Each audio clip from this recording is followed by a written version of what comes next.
Hello, this video is about the musical elements in my composition for the Westwood Instruments Scoring Competition 2021. I'll discuss where and how the Dies Irae theme, 2 hexachords and the pedal point were used in the Lost Piano short movie score.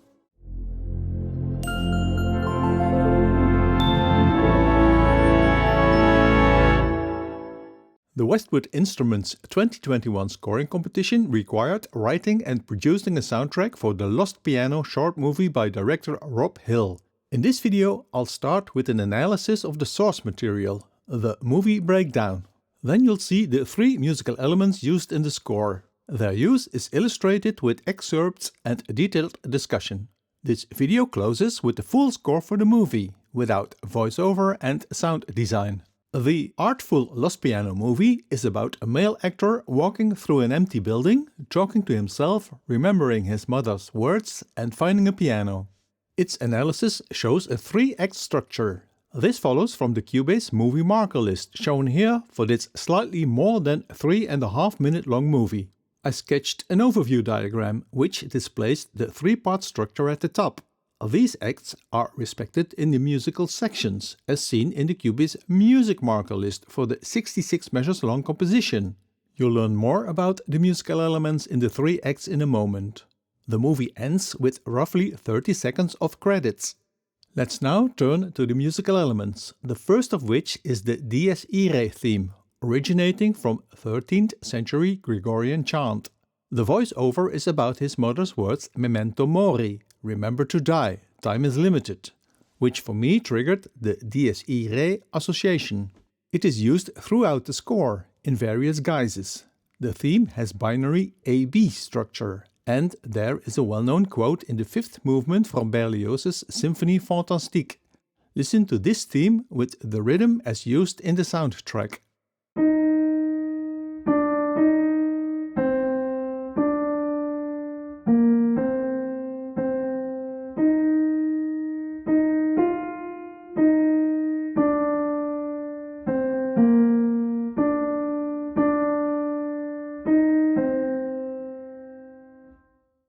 While sketching harmony for this score, I wanted consistency and therefore landed on 2 triad pairs stacked into hexachords.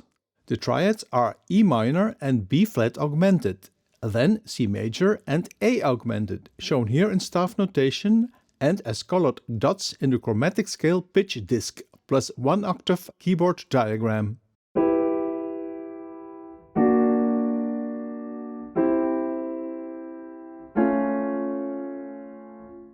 Stacking the triad pairs into hexachords yields 4 options.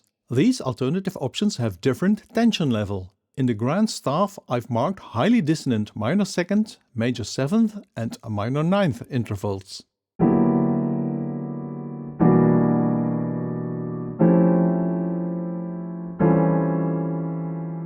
These hexachords are 2 different forms of pitch class set 631, a transposed inverted and a transposed original form. Together they cover 10 pitch classes. On this YouTube channel I did quite a number of tutorials on chord tension level, dissonance classification of hexachords and pitch class sets. These triad pairs or hexachords are turned into a melodic form, shown here. Hexachord melody and harmony are another layer in the score. The melodic form is a slowly ascending theme, which therefore can be labeled as increasing tension Schillinger melody axis type A. And lo and behold, we have a case of serendipity, with the Dies Irae motif appearing in the first half.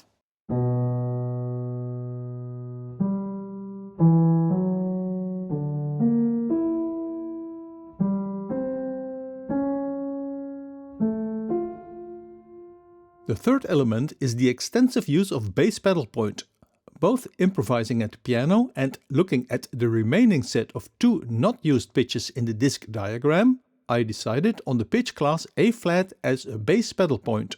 This changes the chord quality and tension level. I assigned a rough dissonance level label between low for the A flat major 7 with sharp 5, which is used as the closing chord in the soundtrack, and the high tension A augmented over A flat tetrachord.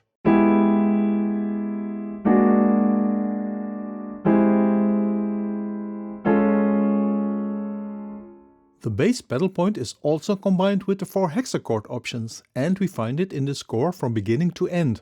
Once again, I've marked the dissonant intervals in the chord structures.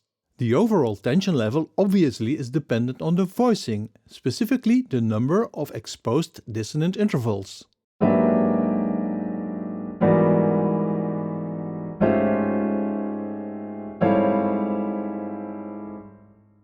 After discussing the 3 musical elements, now you'll see their application in the soundtrack.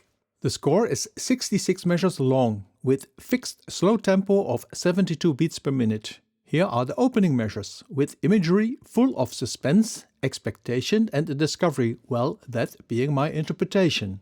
You'll hear a grand piano with a Valhalla shimmer to alter the sound considerably. The sustained notes bass pedal point is played by synthesizer. This scene is played with muted voiceover and without Foley sounds.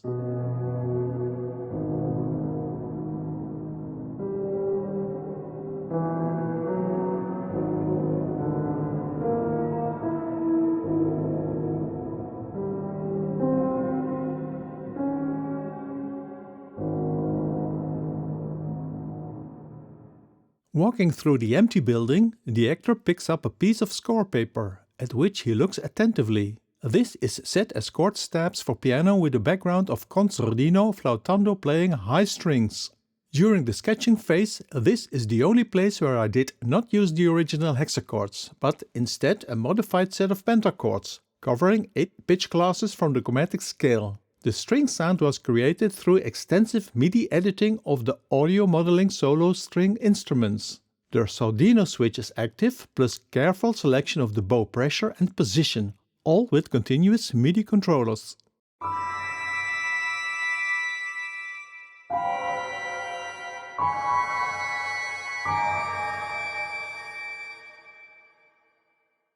In the next scene, approximately 30 seconds into the movie, the actor hears music in his head. My interpretation is that he is anticipating the recollection of his mother's words and hearing younger age piano music. That is why I decided on the first use of the Dies Irae motif, here as distorted piano sound. There are 2 statements, closing with a rhythmically augmented variation.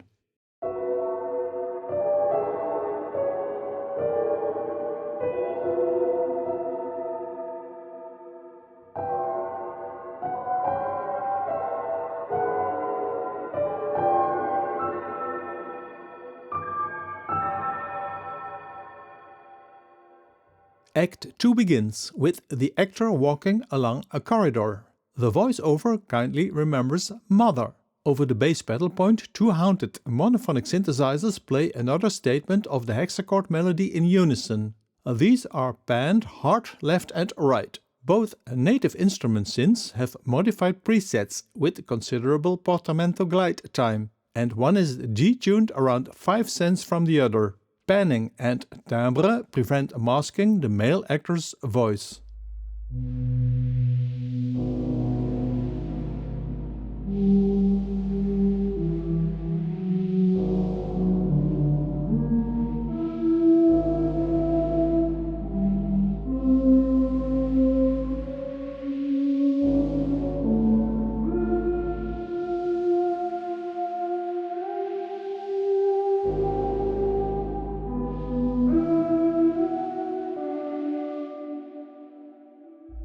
Now the camera cuts to a scene with Mother and her words memento mori. This is accompanied by the Dies Irae phrase for acoustic piano and a low-voiced trio of strings playing sustained and passing tones, and with an overall somewhat descending direction.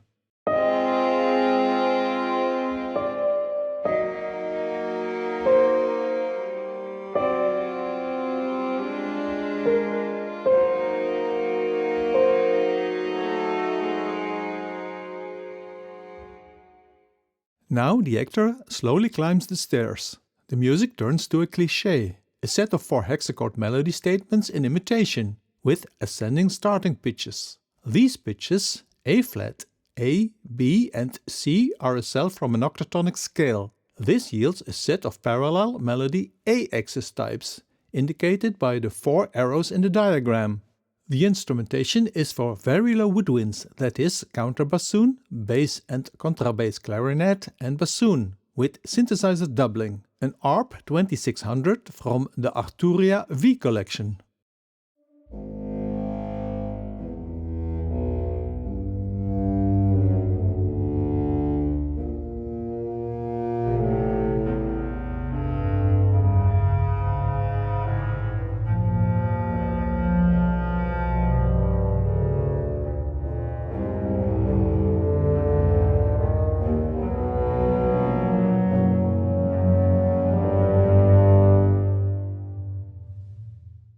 The actor proceeds along another corridor, with hands folded and strong emotions, as he contemplates infinite absolute time versus finite lifetime and inevitable death.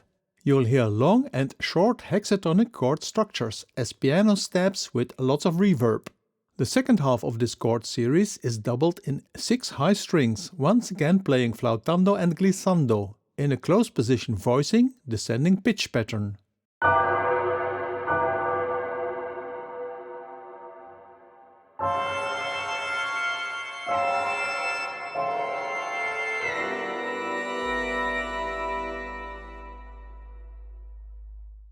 The next scene starts Act 3, with the actor entering another empty room, where he finds the piano. His movements and voiceover to me suggested loneliness, anxiety and despair, with increasing tension and emotions. This implies the final statement of the hexachord melody, now set as an imitation for low clarinets, low brass and synthesizer. Successive entries are at shorter time intervals, with shorter note durations, louder dynamics and accented notes in order to achieve a climax effect. Careful timing of the musical phrases prevents masking the voiceover. The low brass, like the woodwinds, are from the Aaron Venture Infinite series. From the brass bundle I've used 3 horns, 3 trombones, bass trombone and contrabass tuba. Listen to this build up to a brief tutti climax.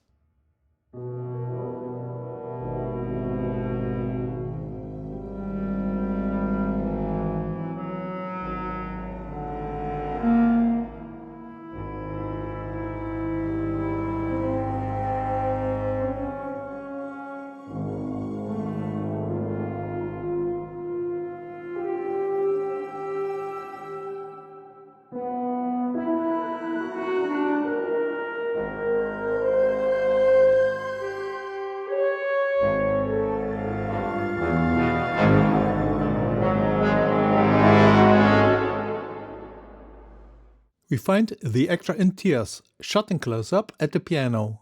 The words memento mori, you're going to die, trigger the B phrase from the Dies Irae theme. It is set for a lead violin playing molto espressivo e delicato, and doubled in the piano right hand. Piano left hand, 3-part chords display chromatism and moving inner voices.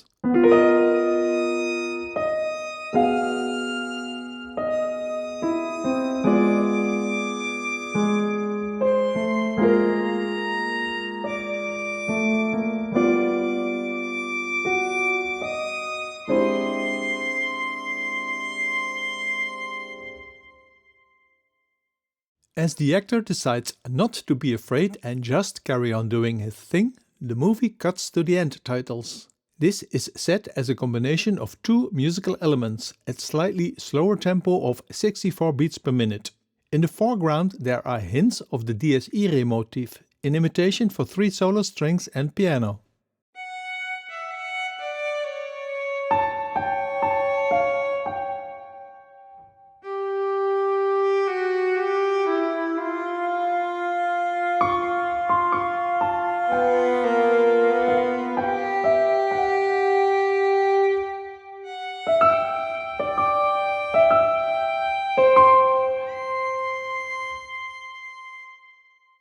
The second layer of credits music is a set of hexachord harmonies over bass pedal point, in polychord close position voicing in mid, low and high register.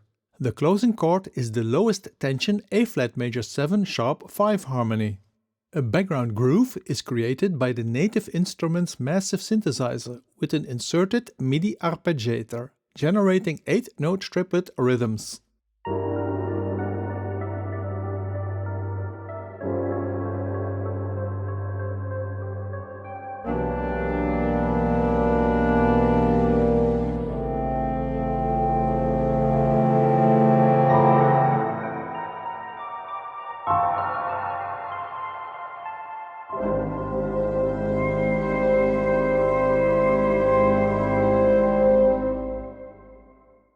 After presenting the details in isolation, now listen to the combination of elements in a music-only playback. The version with voiceover, the competition entry, is also on this channel.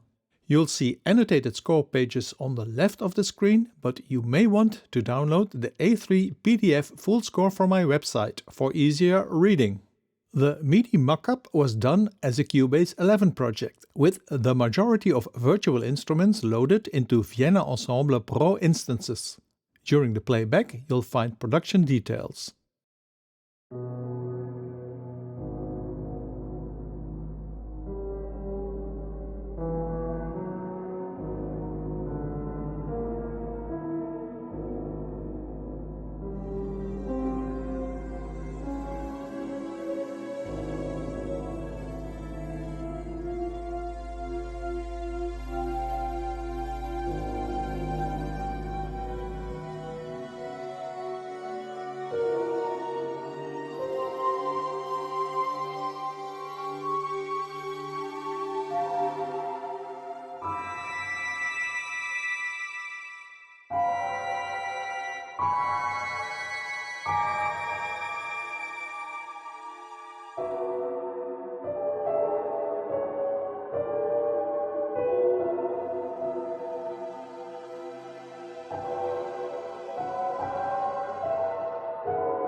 In this video we studied the approach to this Westwood Instruments scoring competition.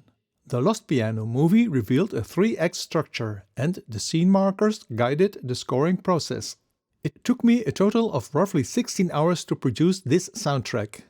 Should have been done in half that time, but in my defense I may say that along the way I installed and played with new plugins, such as the Valhalla Shimmer effect and the Liquid Sonics Cinematic Rooms reverb.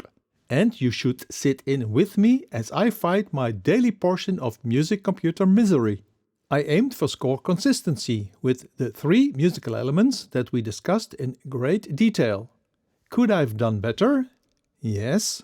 After completion I find I might have switched the pedal point pitch occasionally, maybe use different shimmer preset settings during the 3 acts, or maybe incorporate variable tempo. But for this short movie I don't find these weak points really disturbing. And here is my usual warning about atonal music. I turn to that idiom frequently for functional music, but it might set you back in certain environments, and you may face criticism over your musical choices. Develop a thick skin, a strong back, or change to the next epic tune with Riemannian chord changes. All in all, this wonderful short movie by Rob Hill was most inspirational. If you enjoyed watching this movie, hit the like button and subscribe to the channel. Remember, your time is limited, and in the meantime you may benefit from the free content shared on this music composition YouTube channel. As Michel de Montaigne wrote in the 16th century, although time is more valuable than money, we are more willing to donate and waste time. So, as an exercise, consider a PayPal donation in support of my educational efforts. There is more free and paid content on the website. As this is the final video produced in 2021, may I thank you for your time spent with me. Stay safe, and I wish you a healthy, creative, prosperous and happy new year.